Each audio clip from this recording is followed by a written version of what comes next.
ونشهد أن لا إله إلا الله وحده لا شريك له ونشهد أن محمدا عبده ورسوله فقد قال الله تعالى في كلامه المجيد والفرقان الحميد أعوذ بالله من الشيطان الرجيم بسم الله الرحمن الرحيم إذا جاء نصر الله والفتح ورأيت الناس يدخلون في دين الله أفواجا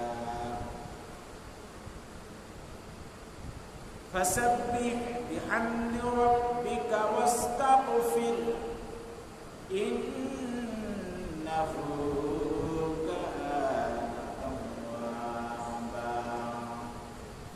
وقال تعالى في شان حبيب إن الله وملائكته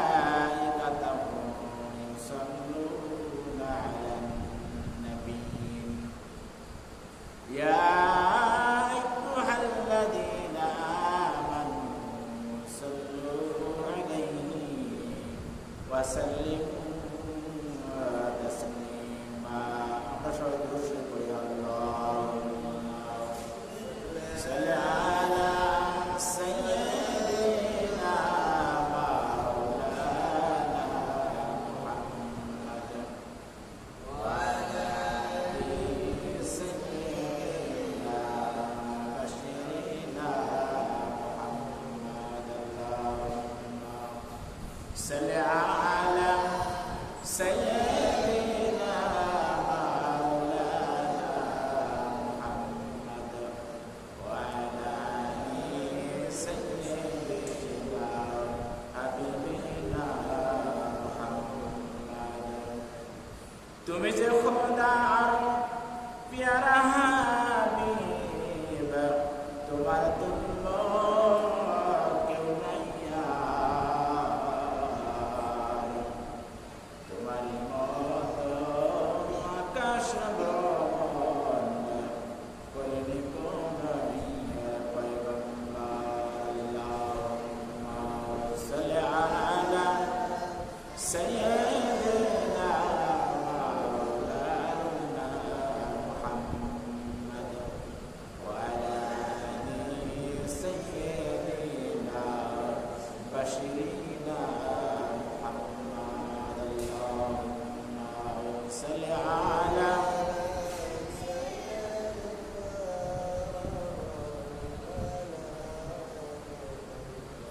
وعلى آل سيدنا وشفيعنا محمد الحمد لله সকল প্রশংসা সে মহান রব্বুল আলামিনের যে মহান রব্বুল আলামিন আপনাকে এবং আমাকে সুস্থ রেখে জুমার দিনে জুমার প্রথম ভাগে মসজিদে আসার তৌফিক দিয়েছেন এজন্য আমরা শুকরিয়া আদায় করি বলি আলহামদুলিল্লাহ। লাখো কোটি দুরূদ ও সালাম সেই মহান নবীর প্রতি যারাকে সৃষ্টি না করলে আসমান জমিন এই 18,000 মাখলুকাত কোনো কিছুই সৃষ্টি করা হতো না। তারই শানে আমরা একবার দুরূদ শুরু করি বলি সাল্লাল্লাহু আলাইহি ওয়াসাল্লাম। সম্মানিত হাজিরিন, আমি পবিত্র কালামে পাকের 30তম পারা সূরাতুন নাসর। এটি হচ্ছে কুরআনের সর্বশেষ নাজিলকৃত সূরা। যে সূরাটি আমি আপনাদের সম্মুখে তেলাওয়াত করেছি তার সরল অনুবাদ হচ্ছে ইদা, মানে যখন, যা অর্থাৎ আসবে, যখন আসবে নাসরুল্লাহ অর্থাৎ আল্লাহর সাহায্য, যখন আল্লাহর সাহায্য আসবে, ওয়াল ফাত এবং বিজয়। নবীকে বলা হচ্ছে ওয়ারাইতান নাস, হে নবী আপনি তখন দেখবেন মানুষদেরকে ইয়াদখুলুনা, তারা প্রবেশ করতে দেখবেন ফি দীনিল্লাহ, আল্লাহর দ্বীনের ভিতরে, আফওয়াজা, দলে দলে। তখন আপনি ফাসাব্বিহ, আপনি গুণগান করবেন, বিহামদিকা, বিহামদি রব্বিকা, প্রশংসার সাথে, রব্বিকা আপনার রবে। আর কি করবেন? আস্তাগফিরহু, এবং ক্ষমা প্রার্থনা করবেন। ইন্নাহু কানা, নিশ্চয়ই, কানা মানে হলেন, তাওয়াবা, তিনিই হচ্ছেন তওবা কবুলকারী। তো এই সূরাটি যখন নাজিল হলো, আল্লাহ রসুল বুঝতে পারলেন যে দুনিয়াতে আমাকে যে জন্য পাঠানো হয়েছে আমার সে কাজ সমাপ্তি হবে। তখন হযরত আয়েশা সিদ্দিকা রাদিয়াল্লাহু তাআলা আনহা হতে বর্ণিত, নবী করিম সাল্লাল্লাহু আলাইহি সাল্লাম তখন সর্ব অবস্থায় সবসময় তিনি পড়তেন সুবহানাকাল্লাহুম্মা রব্বানা ওয়া বিহামদিকা আল্লাহুম্মা গফিরলি। তিনি সবসময় এই দোয়াগুলো পড়তেন। এটা বুখারী শরীফ, মুসলিম শরীফ, আবু দাউদ শরীফ এবং ইবনে মাজাহ শরীফে বর্ণনা করা হয়েছে।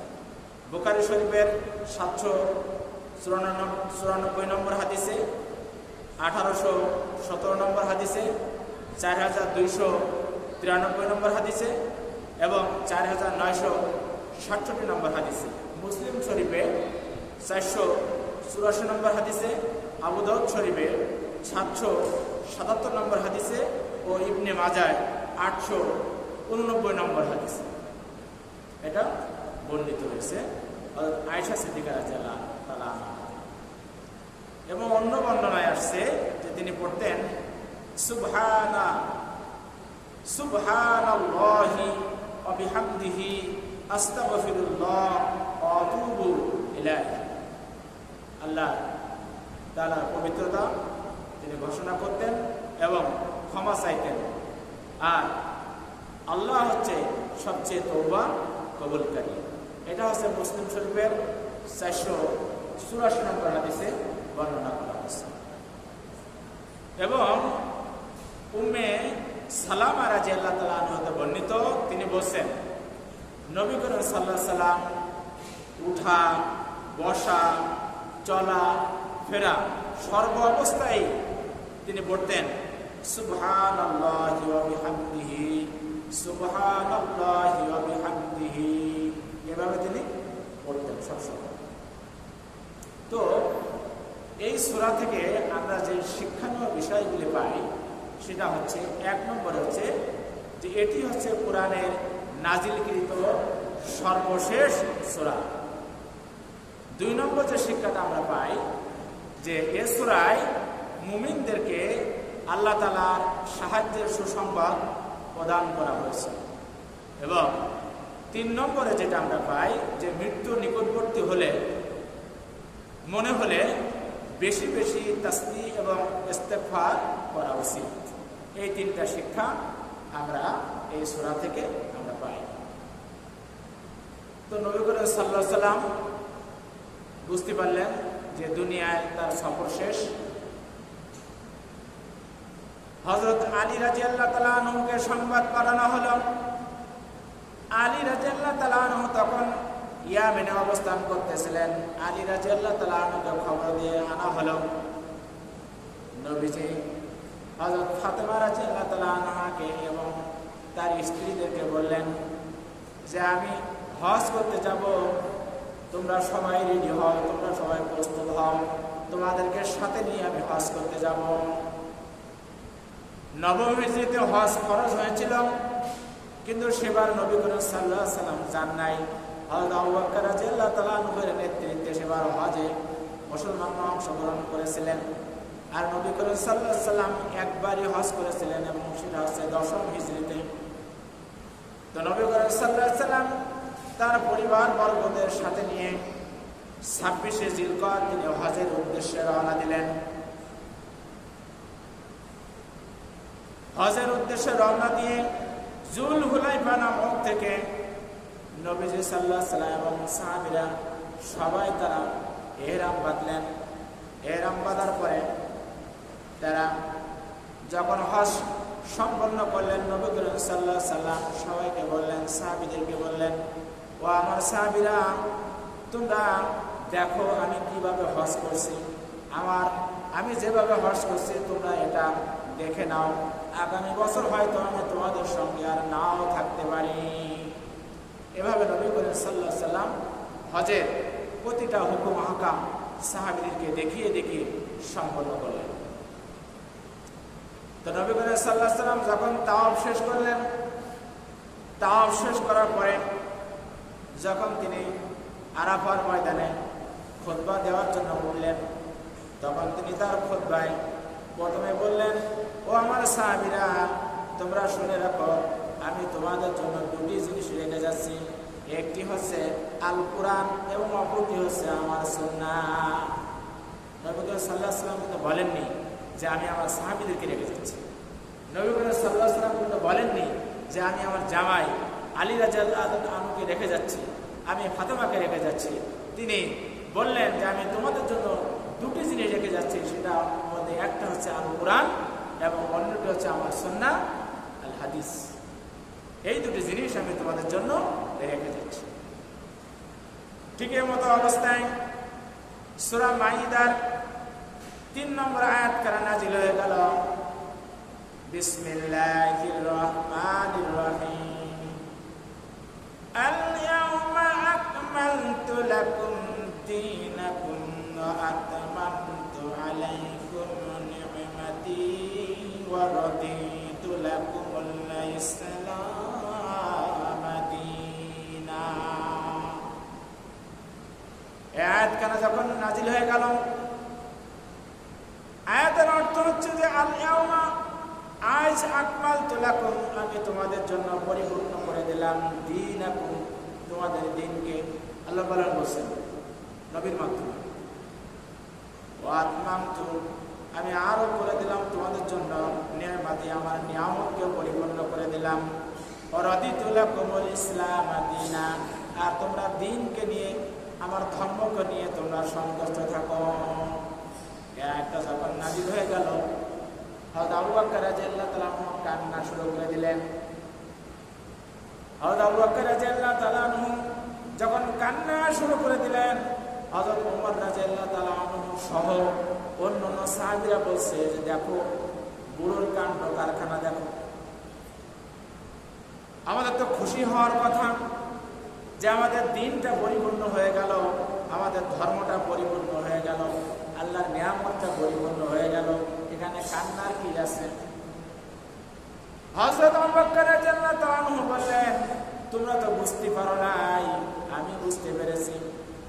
কারোর উপর যখন কোনো দায়িত্ব দেওয়া হয় আর সেই দায়িত্ব যখন পরিপূর্ণ করে দেওয়া হয়, তখন তার এই দায়িত্ব থেকে সরিয়ে নেওয়া হয়।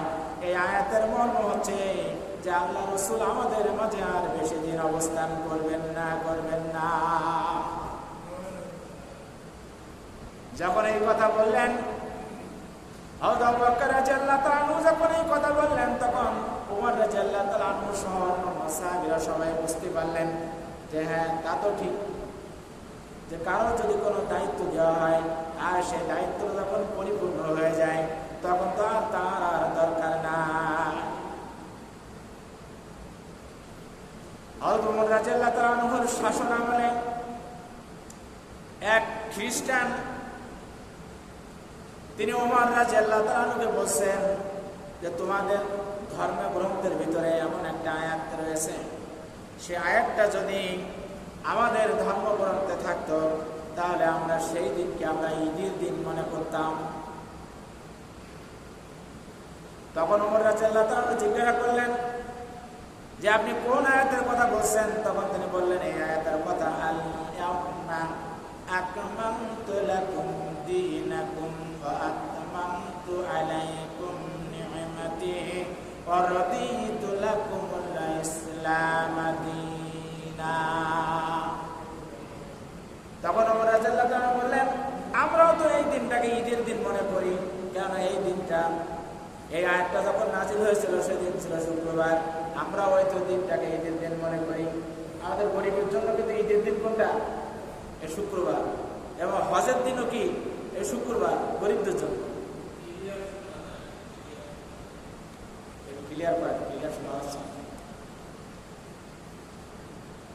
হজ থেকে ফিরলেন নবী করিম সাল্লাল্লাহু আলাইহি ওয়াসাল্লাম, হজ থেকে ফিরলেন। মুহররম মাসটা তিনি ভালো ছিলেন। ভালো থাকার পর 29 সফর একজন সাহাবীর ইন্তেকাল হলো। নবী করিম সাল্লাল্লাহু আলাইহি ওয়াসাল্লাম তার জানাজা পড়তে গেলেন।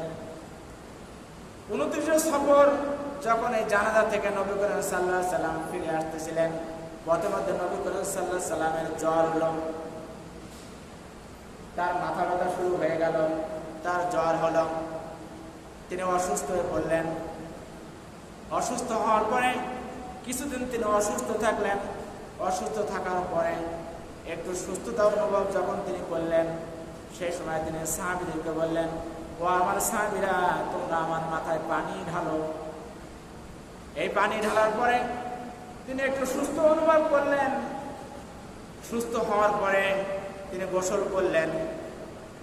গোসল করার পরে জ্বর যখন একটু কমে গেল, তিনি মসজিদে নববীতে গেলেন।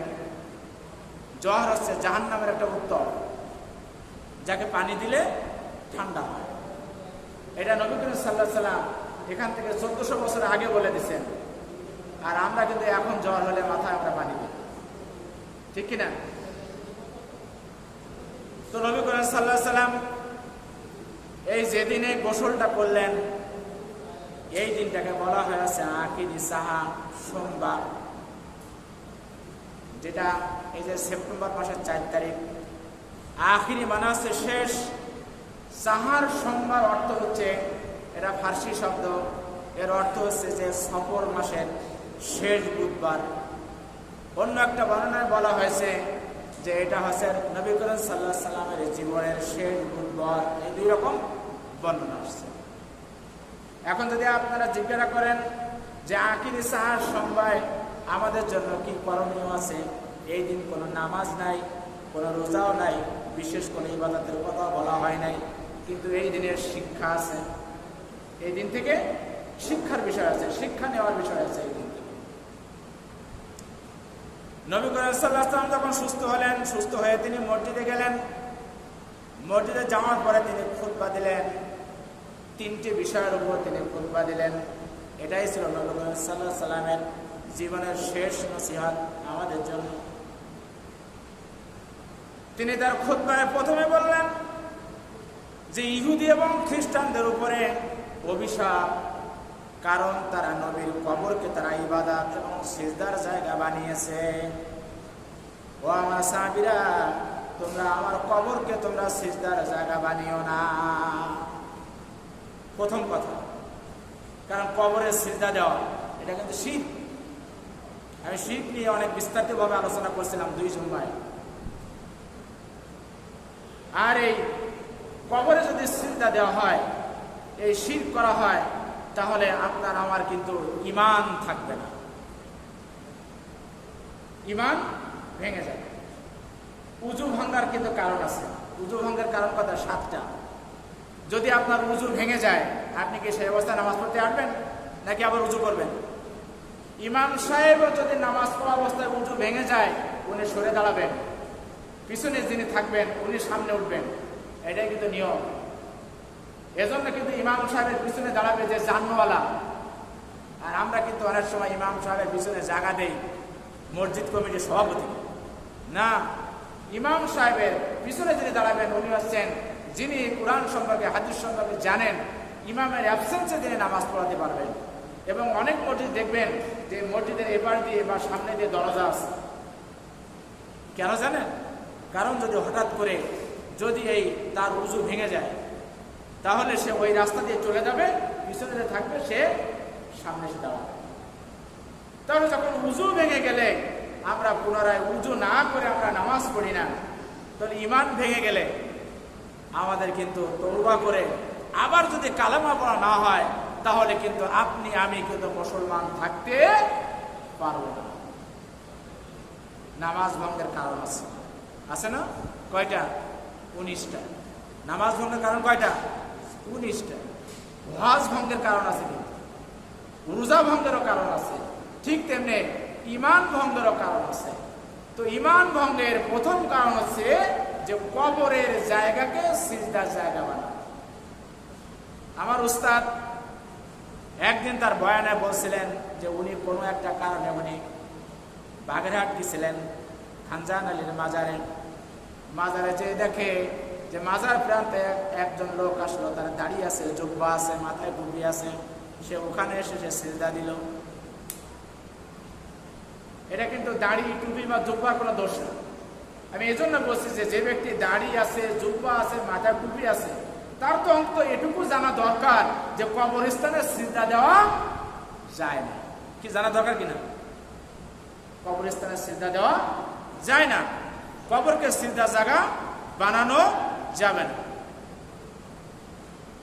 এবং আমরা দেখেন অনেক টাকা পয়সা খরচ করে, বিশেষ করে যারা বসু ভাড়ায় গেছেন, এই যে বসু ভাড়ায় দেখেন যদি আপনি আপনার বাবা মা বা আপনার দাদা বা আপনার দাদির কবরকে যদি আপনি পাকা করতে চান, ওইটা কিন্তু আগে 3 থেকে 4 লাখ টাকা কিন্তু আগে জায়গা কিনতে হয়।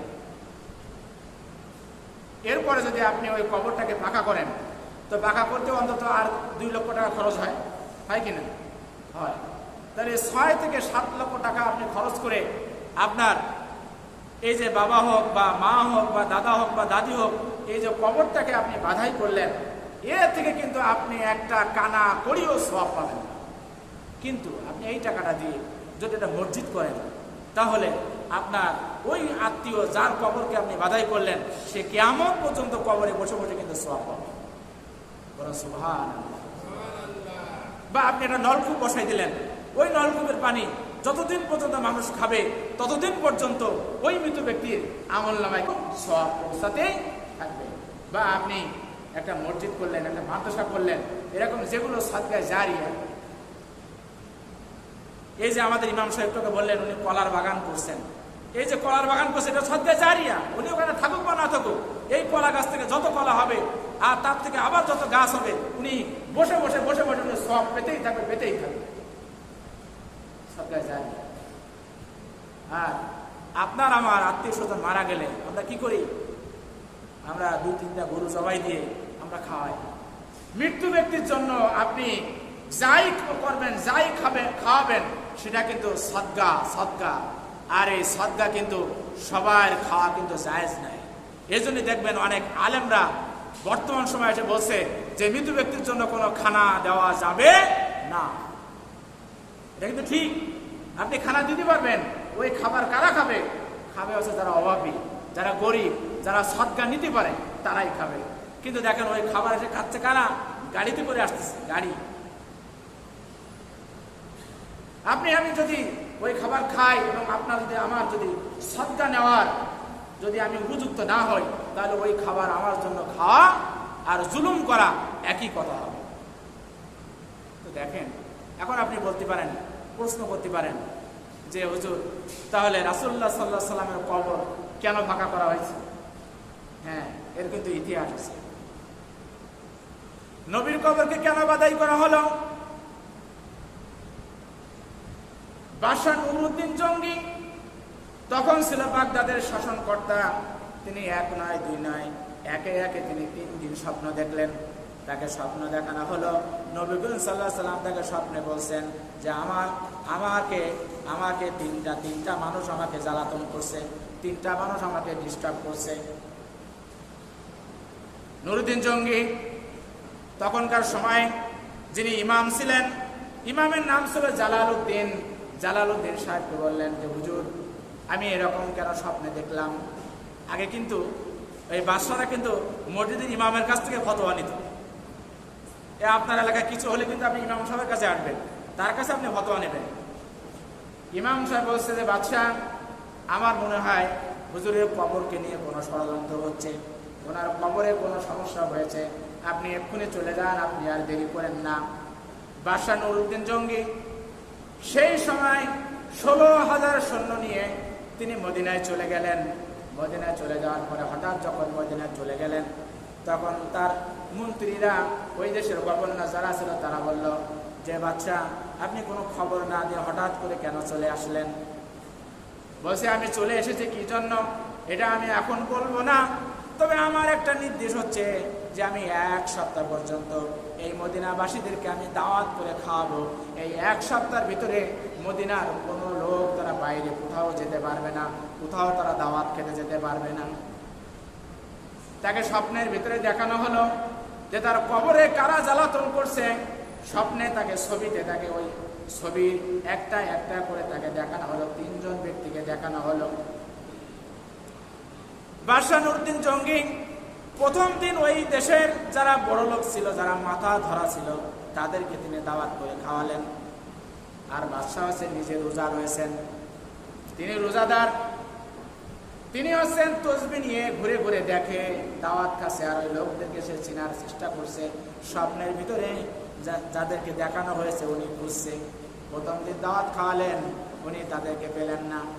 দ্বিতীয় দিন দাওয়াত খাওয়ালেন, তিনি তাদেরকে পেলেন না। তৃতীয় দিন দাওয়াত খাওয়ালেন, তাদেরকে তিনি পেলেন না। চতুর্থ দিন দাওয়াত খাওয়ালেন, তিনি পেলেন না। নবীর কবরের কাছে যে কান্দে আর বলে বাদশাহ কান্দেছে আর বলতেছে, হুজুর, নবী আমার, আমি 1 নয় 2 নয় 3 নয়, আমি 4 দিন আমি লোকদেরকে খাওয়ালাম, কিন্তু আমি তো সেই 3 জনকে আমি পেলাম না। আল্লাহ যদি আমাকে জানিয়ে না দেয় তাহলে আমি কি করে খুঁজবো? আমি তো এটা খুঁজতে পারবো না, আমি খুঁজতে পারলাম না, আমি তাদেরকে খুঁজে পেলাম না। এবার বাদশাহ করলেন কি, তার মন্ত্রীদেরকে ডাকলেন, মন্ত্রীদেরকে ডেকে এনে সভা ডাকলেন। সভা ডাকার পরে মন্ত্রীদেরকে জিজ্ঞাসা করলেন যে আমি 4 দিন খাওয়ালাম, কিন্তু আমি 3টা লোককে আমি খুঁজতেছি, আমি তাদের তো পেলাম না। ও আমার মন্ত্রীরা, তোমরা বলো যে এই এলাকার এমন কেউ কি আছে যে যারা আমার দাওয়াত গ্রহণ করে না? একজন মন্ত্রী দাঁড়িয়ে বলছেন যে বাদশাহ নামদার, আমি জানি যে 3 জন লোক আসে নাই। এই 3 জন লোক আছে ওই জান্নাতুল বাগের ওই কোনায়, এক কোনায় তাদের ঘর, ওখানে তারা থাকে।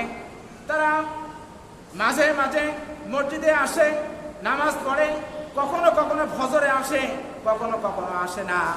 এই 3 জন লোক আসে নাই। তখন বাদশাহ নুরুদ্দিন বলছে, এই কথা তুমি আমাকে আগে কেন জানালে না? তখন বলছে, হুজুর, আপনি তো বলেননি আমাদেরকে, আমরা আগে কি করে বলবো, আগে আমরা কি করে জানাবো? তখন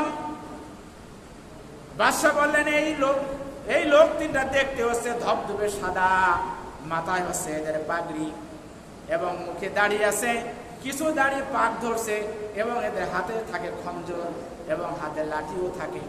এই হচ্ছে লোক 3টে নমুনা। তখন এই মন্ত্রী বলছে, হ্যাঁ, এই 3টি লোকই হচ্ছে এরকম। সাথে সাথে বলল, পুলিশ ডাকো। পুলিশ নিয়ে তাদের বাড়িতে যাওয়া হলো। দরজায় যখন নক করা হলো তখন তারা বুঝতে পেরেছে, তারা দরজা খোলে না। ডাক দেয়, বলে দরজা খোলে না। তখন বাদশাহ বলে, দরজা যদি না খোলে আমি দরজা ভাঙতে আমি বাধ্য হব। তখন দরজা খুলল। দরজা খোলার পরে দেখে একদম হুবাহু স্বপ্নে তাদেরকে যা দেখানো হয়েছে সেই লোক। তখন বলল যে, বলো এই ঘরে বসে তোমরা কি করছো? বলছে, না, আমরা এই ঘরে বসে কিছুই করছি না। বাদশাহ হুকুম দিল, একে বাঁধা হলো। বাঁধার পরে আরো 2 জন ছিল, সেই 2 জনকে বাঁধা হলো। এবার বাদশাহ বললেন খাটটা সরাও। খাটটা সরানো হলো। খাট সরানোর পরে দেখে সেখানে মাদুরটা সরানো হলো। তারপর সেখানে চামড়ার ব্যাগটা সরানো হলো। তারপর দেখে একটা সুড়ঙ্গ। বাদশাহ লাইট নিয়ে ওই সুড়ঙ্গের মধ্যে ঢুকলো। সুড়ঙ্গের মধ্যে অল্প কিছু দূর যাওয়ার পরে বাদশাহ বর্ণনা করছে যে আমি যখন অল্প কিছু দূর গেলাম, আমি দেখি যে ওই সুড়ঙ্গের ভিতরে আলো এবং আলোকিত হয়ে গেছে। সুবহানাল্লাহ।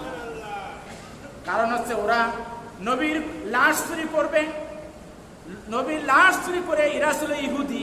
এই ইহুদিরা নিয়ে যাবে এবং নবীর লাশকে এরা টুকরো টুকরো করে কাটবে। আর যদি একটা দিন সময় পেত তাহলে এই লাশ তারা চুরি করে নিয়ে চলে যেত। নবীজির পা পর্যন্ত দেখা যাচ্ছে। ওই পায়ের যে নূরের আলো, ওই নূরের আলোতে সারা গলির ভিতরে, সুড়ঙ্গের ভিতরে আলোকিত হয়ে গেল। নবীর চেহারা চাঁদের চেয়েও সুন্দর ছিল। নবীর চেহারা চাঁদের চেয়েও সুন্দর ছিল। নবী করিম সাল্লাল্লাহু আলাইহি সাল্লামকে যখন একবার শোয়াই দেওয়া হলো, তখন আবু তালিব একবার চাঁদের দিকে তাকায়, একবার নবীর দিকে তাকায়। তারপর তিনি বলে যে আমার মনে হচ্ছে যে আকাশের চাঁদের চেয়েও নবী সুন্দর। এরপরে তখন বেরিয়ে এসে উনি মানে সীসা দিয়ে 100 ফিট কিন্তু নিচে, 100 ফিট নিচে দিয়ে আবু বকরের কবর এবং ওমরের কবর সহ ওখানে কিন্তু এই সীসা দিয়ে এটা কিন্তু গেতে ওই কবরটাকে পাকা করছে। তাহলে একমাত্র এই নবীর কবরটা কিন্তু এজন্য পাকা করা হয়েছে। তাছাড়া আর কোনো কবর কিন্তু পাকা নাই।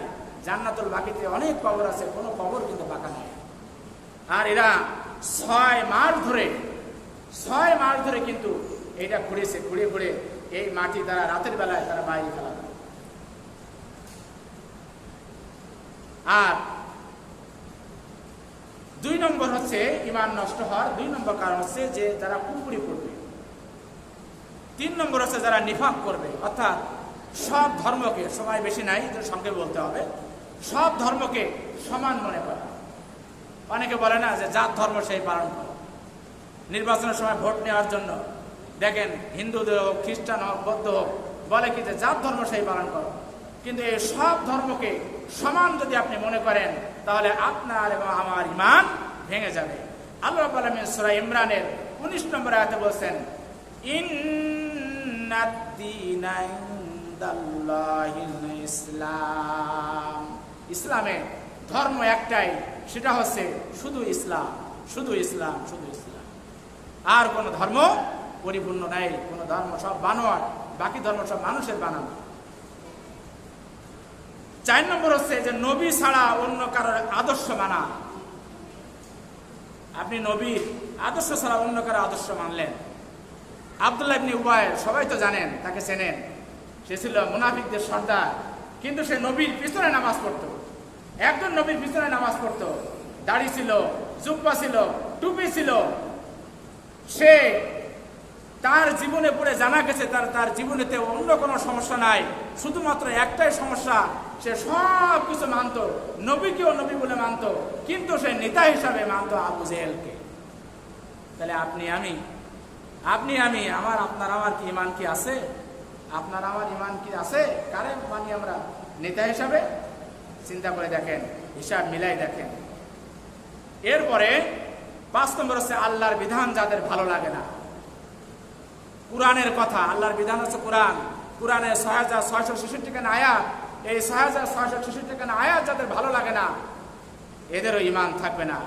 এবং দ্বীনের বিধানকে কেউ কটাক্ষ করলে, ধরেন একজন দাড়ি রাখছে, টুপি রাখছে, আপনি কটাক্ষ করছেন, মুন্সি হয়ে গেছে তাই না, মাওলানা হয়ে গেছে তাই না, এরকম কটাক্ষ করলে ঈমান থাকবে না। কোরআনের আয়াত দিয়ে আছে, কিন্তু সময় নাই, বলতে পারছি না। সূরা তাওবার ভিতরে 113 নম্বর আয়াত যে খুঁজবেন, আল্লাহ নবী যখন তার চাচার জন্য দোয়া করতেছিলেন, তার দোয়াকে বন্ধ করে দিয়েছিল জিবরাইল এসে, যে আপনি দোয়া করবেন না, আপনি দোয়া করলে কোনো কাজ হবে না। অথচ আল্লাহ রসুল যদি মনে মনে কিছু কামনা করতেন, তাও আল্লাহ কবুল করে নিতেন। এরপরে 7 নম্বর হচ্ছে যে জাদুকর, যারা জাদু করে বেড়ায়, এদের ঈমান থাকবে না। 8 নম্বর হচ্ছে যে মুসলমানদের বিরুদ্ধে যারা ষড়যন্ত্র করে। 9 নম্বর হচ্ছে যে ইসলামের ঊর্ধ্বে কাউকে বড় মনে করা। আপনি নবীকে বড় মনে না করে আপনি আপনার পিতাকে, আপনার মাতাকে বা আপনার পীরকে আপনি বড় মনে করেন, এরকম যদি মনে করেন তাহলে আপনার আমার ঈমান থাকবে না।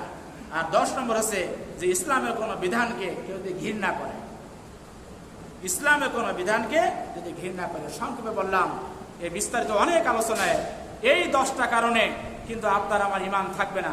আপনি আমি মিলাই দেখি, যদি আপনার আমার মধ্যে যদি এই 10টা কারণ থাকে তাহলে আমরা আজই তওবা করি, তওবা করে আবার আমরা কালেমা পড়ে মুসলমান হওয়ার চেষ্টা করি।